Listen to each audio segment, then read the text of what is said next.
नाम है शिल्पा से। सबसे पहले मैं बिग न्यूज की पूरी टीम की ओर से आप सभी दर्शकों से अपील करना चाहती हूँ कि घर पर रहे, सुरक्षित रहे, बेवजह घरों से बाहर न निकले। साथ ही कोरोना गाइडलाइन 2 गज की दूरी, मास्क जरूरी का पालन अवश्य करें। कोरोना संकट के काल में स्वास्थ्य मंत्री बन्ना गुप्ता ने आज 30 बेड वाली ऑक्सीजन युक्त आइसोलेशन सेंटर का किया उद्घाटन। बागबेड़ा थाना अंतर्गत पत्थर से कुचलकर जान मारने की हत्या आई प्रकाश में। शहर के विभिन्न चेक नाकों में ई पास वाली वाहनों की जाँच हुई शुरू। अब खबरें विस्तार से। जमशेदपुर के कोरोना संकट से निपटने के लिए स्वास्थ्य मंत्री बन्ना गुप्ता ने मानगो के जवाहर नगर स्थित केरला पब्लिक स्कूल में बनी 30 बेड का ऑक्सीजन युक्त आइसोलेशन सेंटर का उद्घाटन, जहां कोरोना मरीजों का इलाज कराया जाएगा, जिसके लिए मंत्री बन्ना गुप्ता ने कहा कि ऐसे प्रयास स्थानीय लोगों के लिए मील के पत्थर साबित होंगे। वहीं कहा मरीजों को बेहतर सुविधा के साथ साथ उनको ठीक कराना सरकार की प्राथमिकता है, जिसको लेकर जिले में और भी 300 बेड का आइसोलेशन सेंटर, 150 बेड आईसीयू और डीसीयू जैसी व्यवस्था का प्रबंध जल्द कराने जा रहे हैं, जिससे कोरोना मरीज को जल्द बचाया जा सके और उनकी अच्छी से अच्छी इलाज हो। ऐसी दिशा में सरकार आगे बढ़ रही है। बात यह है कि आप देख रहे हैं कि कोविड-19 का जो विभीषिका है उसके विरुद्ध में सारे लोग लगे हुए हैं। मैं बहुत आभार व्यक्त करता हूँ हमारे उपायुक्त पूर्वी सिंहभूम का, हमारे सिविल सर्जन साहब का, हमारे विशेष पदाधिकारी मानगो का, सभी डॉक्टरों का, कि सारे लोग लगे हुए हैं और जो हम सारे लोग मिलकर प्रयास कर रहे हैं कि ज़्यादा से ज़्यादा हमारा जो ये वैश्विक संकट है, इस संकट से कैसे मुक्ति मिले, कैसे हम अपने रिकवरी रेट बढ़ाएं और जो इस तरीके से ऑक्सीजन के बिना मृत्यु वगैरह हो रही है उसको कैसे रोकें, इसके लिए लगातार प्रयास करें। आप देख रहे हैं कि माननीय मुख्यमंत्री जी के नेतृत्व में हम सारे राज्य को धीरे धीरे अपग्रेड कर रहे हैं और अपग्रेड करके जहाँ जहाँ पर भी जैसी भी व्यवस्था मिल रही है उस व्यवस्था को चाक चौबंद करने का प्रयास कर रहे हैं। उसी की कड़ी में आज ये 30 बेड जो है ऑक्सीजन युक्त बेड जो है व्यवस्थित तरीके से लगाए गए हैं। मैं बहुत धन्यवाद दूँगा जिला प्रशासन और हमारे स्वास्थ्य विभाग के सिविल सर्जन साहब और सारे पदाधिकारियों का, और उम्मीद करता हूँ कि ये भी इस इलाके के लिए एक मील का पत्थर साबित होगा। इसके अलावा भी और कुछ है क्या क्षेत्र में? इसके अलावा हम लोग जमशेदपुर में 200 बेड, 150 जिसमें आईसीयू और 50 बेड एचडीयू और 300 बेड ऑक्सीजन का जल्दी ही हम निर्माण करने जा रहे हैं और इसकी शुरुआत बहुत जल्दी हम करेंगे। देर रात अपराधियों ने बागबेड़ा थाना अंतर्गत सोमायर झोपड़ी ऊपरडोला निवासी जगत सोरेन की पत्थर से कुचलकर निर्मम हत्या कर दी। वहीं पुलिस ने शव को अपने कब्जे में लेकर पोस्टमार्टम के लिए भेज दी। हत्या किस कारण से हुई है उसका पता नहीं चल पाया है। मिली जानकारी के अनुसार जगत सोरेन रात के वक्त 2 बजे घर से बाहर निकले और पड़ोस के चबूतरे में जाकर बैठ गया। वहीं परिजन भी घर पर सो गए। सुबह जब उनके भाई की नींद खुली तो उन्होंने देखा कि लहूलुहान अवस्था में उनका 30 वर्षीय जगत सोरेन चबूतरे पर पड़ा हुआ है, जहां खून से सना पत्थर भी बगल में गिरा हुआ है। हल्ला सुन स्थानीय लोगों की भीड़ घटनास्थल पर जुट गई। जानकारी देते हुए जगत सोरेन के भाई मुन्ना सोरेन ने बताया कि रात को 2 बजे उनके भाई जगत सोरेन ने उन्हें फ़ोन कर भूख लगने की बात कही और खाना पसंद नहीं आने पर घर के बाहर जाकर चबूतरे में बैठ गया। उनके भाई ने बताया कि भाई को सो जाने की बात कहकर घर के सारे लोग सोने चले गए। सुबह जब उठे तो उन्होंने देखा कि उनका भाई घर के बगल चबूतरे पर लहूलुहान अवस्था में पड़ा है। उन्होंने बताया पत्थर से कुचलकर उनके भाई की हत्या हुई है। जिसने इस घटना को अंजाम दिया है उन्हें नहीं पता। आपको बता दें, जिस जगह जगत सोरेन की हत्या हुई है 20 कदम की दूरी पर उनका घर भी है। ऐसे में अपने आप में आश्चर्य करने वाली बात है कि देर रात अपराधियों द्वारा पत्थर से कुचलकर युवक की निर्मम हत्या कर दी जाती है और आसपास के लोगों के साथ ही घर वालों को भी भनक नहीं पड़ती है। वहीं जानकारी मिलते ही बागबेड़ा पुलिस दल बल के साथ घटनास्थल पर पहुंची और जांच पड़ताल में जुट गई। इस दौरान पुलिस ने शव के साथ खून से सने पत्थर को भी अपने कब्जे में ले लिया। वहीं बागबेड़ा पुलिस के पदाधिकारी NK सिंह ने जानकारी देते हुए बताया कि सूचना मिलने पर वे भी घटनास्थल पर पहुंचे हैं, जहां लहूलुहान अवस्था में उन्होंने शव को देखा। वहीं हत्या के संबंध में पूछे जाने पर पुलिस ने जांच की बात कहते हुए अपना पलड़ा झाड़ लिया। फिलहाल पुलिस हर बिंदुओं पर जनता से जांच पड़ताल कर रही है। यही बोले कि हमको रात में फ़ोन किया भाई मेरा 2:30 बजे, तो हम बोले कैसे बात है, खाना भूख रहा, तो खाना हम फिर बोले कि खाना खा लो घर में, तो उसको पसंद नहीं आया होगा तो फिर बाहर निकल गया। तो हम बोले घर में सो जाइए, तो बोले कि कि ठीक है, वो हम बोले कि जाकर सो जाओ, तो बोला ठीक है सो जाएंगे।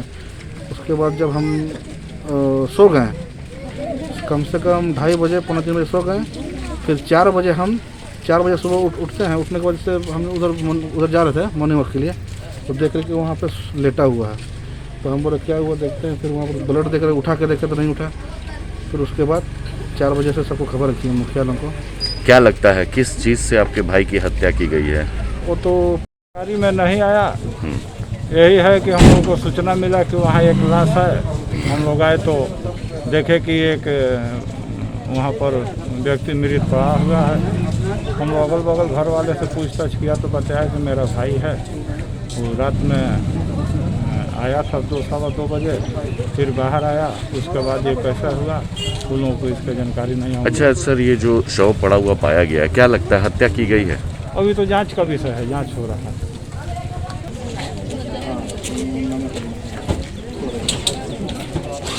शहर के विभिन्न चेक नाकों में जांच शुरू।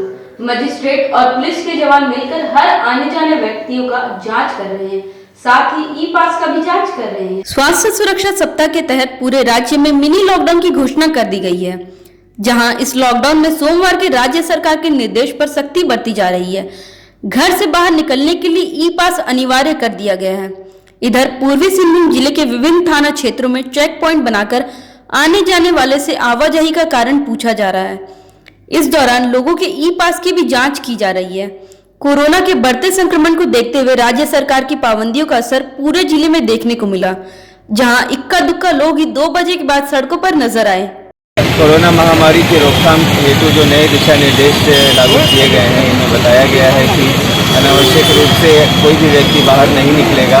जो भी व्यक्ति अपने वाहन से बाहर निकल रहे हैं उनके पास ई पास होना आवश्यक है। इसमें केवल एक ही एक्सेप्शन है, अगर किसी मेडिकल रीज़न से बाहर निकले हुए हैं तो उसके लिए एक्सेप्शन दिया गया है। अन्यथा अगर आप सब्जी लेने, सामान लेने भी निकल रहे हैं तो आपके पास ई पास होना चाहिए। वही चीज़ दुकानदारों के लिए भी लागू है। इसके लिए वेबसाइट दिया गया है और वेबसाइट पर रजिस्टर करके ई पास लेने के बाद ही निकलें। इसका मुख्य उद्देश्य यही है कि लोग बिना किसी उद्देश्य के या फिर कम से कम बाहर निकलें, जिससे कि कोरोना को रोका जा सके। ग्रामीण क्षेत्र में अंचलाधिकारी के निर्देश पर पुनः चलाया गया जांच अभियान। इस दौरान कई दुकानों को सील किया गया। एक तरफ राज्य सरकार द्वारा स्वास्थ्य सुरक्षा सप्ताह के तहत मिनी लॉकडाउन की घोषणा की गई है। 16 मई यानी आज से लॉकडाउन में सख्ती कर दी जा रही है। बावजूद इसके ग्रामीण क्षेत्र के दुकानदार गाइडलाइन को ताक पर रखकर अपने अपने प्रतिष्ठानों को चोरी चुपके खोल रहे हैं। वहीं अंचलाधिकारी के निर्देश पर परसोडी और सुंदरनगर क्षेत्र के बाजारों में अंचल निरीक्षक के नेतृत्व में जांच अभियान चलाया गया, जहां जांच अभियान के दौरान कई दुकानदार सामाजिक दूरी की धज्जियां उड़ाते देखे गए, जिन्हें फटकार लगाया गया। तो वहीं दूसरी तरफ ऐसे भी दुकान खोले पाए गए जिन्हें गाइडलाइन के तहत नहीं खोलना है। अंचल निरीक्षक बलवंत सिंह ने कार्रवाई करते हुए 5 दुकानों को सील कर दिया। इस दौरान सड़क पर निकलने वाले लोगों के मास्क की भी जांच की गई। नगर थाना क्षेत्र में अचौक निरीक्षण किया गया, जिसमें मास्क चेकिंग अभियान और प्लस दुकानों को वगैरह जितने भी खुले हुए थे सब में जांच किया गया, जिसमें वैसे दुकान खुले पाए गए जो उसे नहीं खोलना था, जैसे कपड़ा दुकान, जूता दुकान, ये सब दुकानों को चेतावनी देते हुए बंद करवाया गया है। जमशेदपुर से सटे सरायकेला खरसवा जिले के कपाली थाना अंतर्गत गौसनगर में रहने वाले युवक सत्तार अंसारी के साथ वहीं के रहने वाले 2 युवकों ने मारपीट की।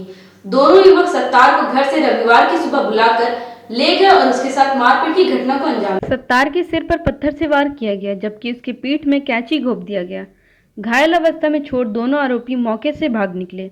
घायल ने माइकल और राजा नामक युवक पर उसके साथ मारपीट करने का आरोप लगाया है। इधर घायल को इलाज के लिए एमजीएम अस्पताल लाया गया, जहां उसका इलाज चल रहा है।